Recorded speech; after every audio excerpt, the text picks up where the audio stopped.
8:15 now, our favorite time of week. One of them, at least, we get to talk to Dr. Brent Wallace, Chief Medical Officer of People's Health, about senior health if you are a senior or if you're the adult child of a senior. Good morning, Doc. How are you? Hey, Tommy. I'm doing good. How about you? I'm okay, and I'm excited to see what you're talking about here, having lost two parents as a result of it, one directly, one indirectly. And we're talking about smoking cigarettes as an addiction. It's harmful to ourselves and our loved ones, and quitting's not easy, but it is possible. Dr. B, People's Health, is going to share with us now some more about smoking cessation and the information you need to live a healthier life. And I guess, Doc, let's begin by talking about the dangers of smoking. Sure, and there are many. I think, most people know that smoking can cause cancer.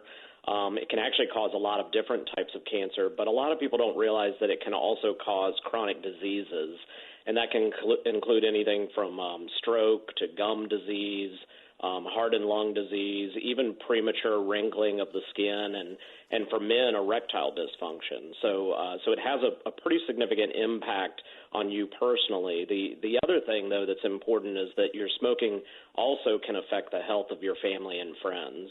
So secondhand smoke, which is, when you smoke and people around you don't, but they're exposed to it, that can increase their risk of coronary artery disease or heart disease by 25%, can increase their risk of lung cancer by 20 to 30%. And, so there's a lot of disease associated with that exposure, lung cancer deaths, heart disease deaths. And then, another one a lot of people aren't aware of as well is the effects that it can have on babies. It increases the risk of sudden infant death syndrome.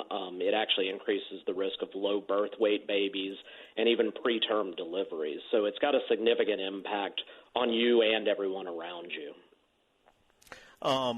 Secondhand, thirdhand smoke even. Yeah, third-hand smoke is sort of a concept that the chemicals within the cigarettes can actually stick to your clothing, and that's why a lot of times when someone smokes a cigarette and then they come back inside, you can actually smell that smoke and those chemicals on them, and the vapors from that can actually lead to some problems as well. Some cigarettes claim that they're healthier. I remember my uncle smoked Vantage cigarettes up until the time they killed him when he was about 50-something years old. What about these cigarettes that claim to be healthier? And I put that in quotation marks.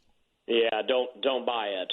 There's no such thing as a safe cigarette or a healthy cigarette. What has happened, in the industry is there's been a lot of very beneficial laws enacted that don't allow the cigarette manufacturers to use terms like light and ultralight or low tar.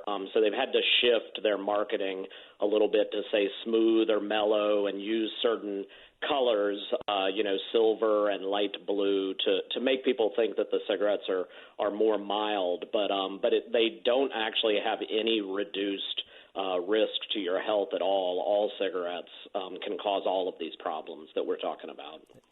And, of course, now e-cigarettes, they're trendy, but still dangerous, I presume?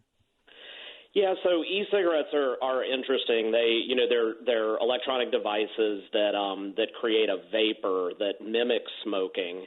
So there's been a lot of studies ongoing for the past couple of years to try to determine is this something people can use to stop smoking? What are the risks associated with them? The U.S. Food and Drug Administration is actually in the process of developing regulations for e-cigarettes because many of them still have nicotine in them, and that is addictive. And then they also are not entirely sure what happens with all of those chemicals in the vapor. So it could have some effects as well, and studies are ongoing to determine what those may be. I think we've pretty well explained, or at least you have, the dangers of smoking. And we take a break. We come back. We'll talk about how do you stop, because I know just from trying to diet and gaining and losing the same 20 pounds, that can be very difficult. I can imagine smoking would be even more difficult than that. So Dr. Brent Wallace from Chief Medical Officer, of People's Health, he'll give you those details when we come back. Right now, 8:20. It's time for traffic on WWL. 8:24 now, Tommy Tucker. One economist says Biden's oil policy could devastate the industry in Louisiana. Governor Edwards goes to court today defending his COVID orders and more. Dave Cohn will have that for you with WWL First News less than 5 minutes from now. Right now we're talking to Dr. B. Dr. Brent Wallace, Chief Medical Officer of People's Health, as we do every Thursday morning at this time, talking about senior health. And today the topic is smoking. And somebody texted in, Doctor, and said that was going to be my next question. How do you quit? And Tommy, Vantage is what I smoke, just like your dad did. To be clear, and I'm not trying to be funny here because it's not funny, Winston cigarettes killed my father. Vantage cigarettes killed my uncle. With that being said, Doc, how do you go about quitting, and what are some of the benefits, I guess, to quitting?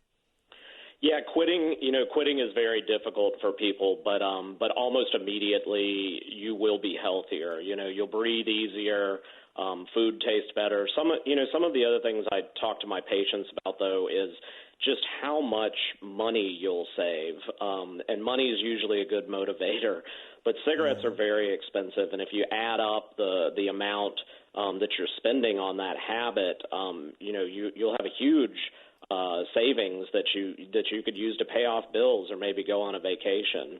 And if you need more motivation than money, just think about what you're putting into your body every time you smoke. Cigarettes contain thousands of chemicals, that have been studied over years, things like formaldehyde and chemicals that are found in rat poison, arsenic, nail polish remover, a lot of really bad stuff. I think the difficult part about quitting is that it has to be a personal decision. You can't force someone to quit. They've got to want to quit, and it's very difficult when they do. I would imagine patients come in, and God bless you, because if I was a doctor, I'd say, you know what, quit smoking, then come back, because until then we're wasting time. But I don't have quite the bedside manner nor medical training that you have. But how quickly does your body respond to quitting smoking? If somebody's listening right now and they're saying, I've been doing this 20 years, there's no sense in quitting. Yeah, I think that's some of the good news. If there is a bright spot, really in just 20 minutes or so, your heart rate decreases when you quit smoking. In about 8 hours, the carbon monoxide and oxygen levels return to normal. In a couple of weeks, your risk for having a heart attack drops and your blood circulation improves. In a month, your lungs start to work better, probably about 30% better or so. And then after a year, your risk of heart disease can drop by up to half. In 5 years, your risk for stroke is really the same as a non-smoker. And then after 10 years, your lung cancer death rate actually drops to that of a non-smoker. So that's why it's so important to quit. So how do you quit? Yeah, that's the hard part. A lot of people take different approaches. Some people do cold turkey. Some people actually use medications or nicotine replacements to help with the addiction. The problem is it's very common, and people need to understand this when they try to quit. It's extremely common for people to fail. And that failure doesn't mean that you're never going to be able to quit. It just means that you need to try again.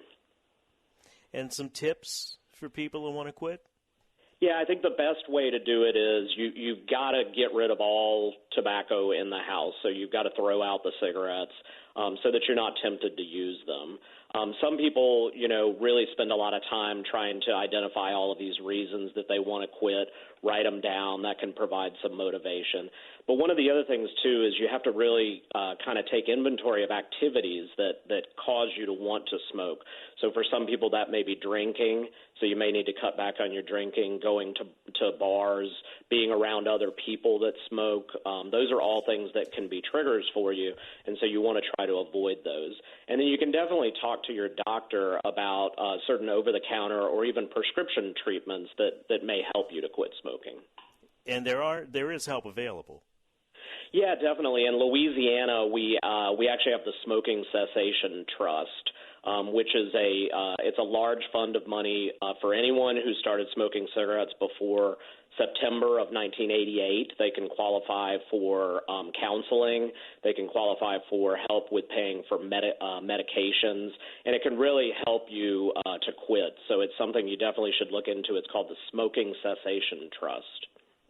And you go to smokingcessationtrust.org/people, so you can call them toll-free at 259-6346. They are also holding People's Health, a virtual presentation, and I'm going to tell you that as soon as we do the news here on WWL. Dr. B, thanks so much. I hope we encourage some people to quit, and I hope you have a good weekend. Thanks, Tommy. You too. All right, 8:30 now, time for WWL First News, and for that we go to Dave Cohen. For that we go to Dave Cohen.